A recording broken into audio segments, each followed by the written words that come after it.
हिमालय के फूल अपनी विशिष्टताओं के लिए सर्वविदित हैं। दुर्भाग्यवश उनकी अनेक प्रजातियां विलुप्त होती जा रही हैं। कुछ तो केवल किस्से कहानियों तक ही सिमट कर रह गई हैं। यह कहानी उस समय की है जब हिमालय का एक अनूठा पेड़ अपनी फलीय विशिष्टता के साथ एक निर्जन पहाड़ी नदी के तीर पर स्थित था।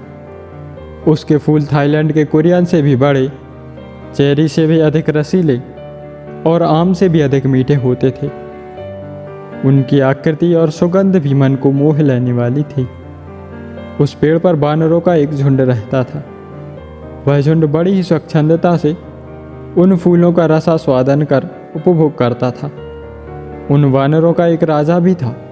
वह राजा अन्य बंदरों की तुलना में कई गुना ज़्यादा बड़ा, बलवान, गुणवान और शीलवान था। इसलिए वह महाकपि के नाम से जाना जाता था।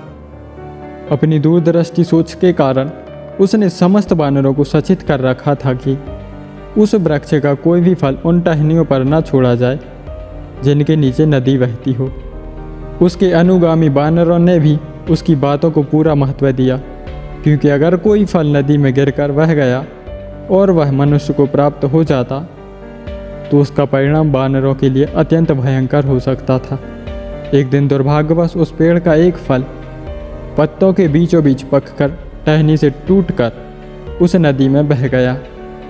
उन्हीं दिनों उस देश का राजा अपनी पत्नी और दास दासियों के साथ उसी नदी के किनारे घूम रहा था। तभी वह बहता हुआ फल वहां आकर रुक गया। उस फल की सुगंध से राजा की औरतें सम्मोहित होकर आंखें बंद कर आनंद मग्न हो गईं। राजा भी उस सुगंध से आनंदित हो उठा।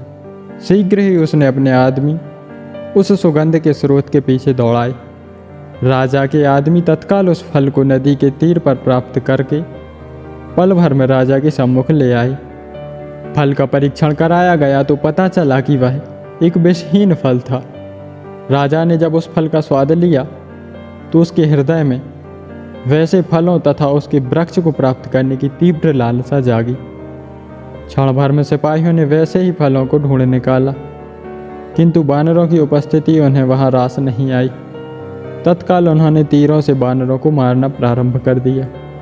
वीर्यवान महाकपि ने अपने साथियों को बचाने के लिए कूदते हुए वह दूसरे पेड़ पर गया और वहां से एक बेल को खींचकर इस पेड़ पर लाया और फिर सभी बंदरों को आज्ञा देते हुए कहा, तुम सभी लोग इस बेल के सहारे दूसरे पेड़ पर चले जाओ और वहां से तुम दूसरी पहाड़ी पर पहुंच जाओगे।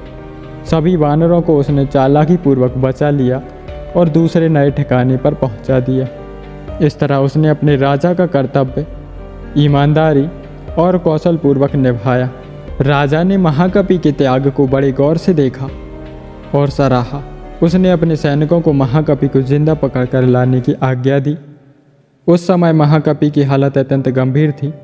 साथ ही वानरों द्वारा कुचल जाने के कारण उसका सारा शरीर विदीर्ण होने वाला था।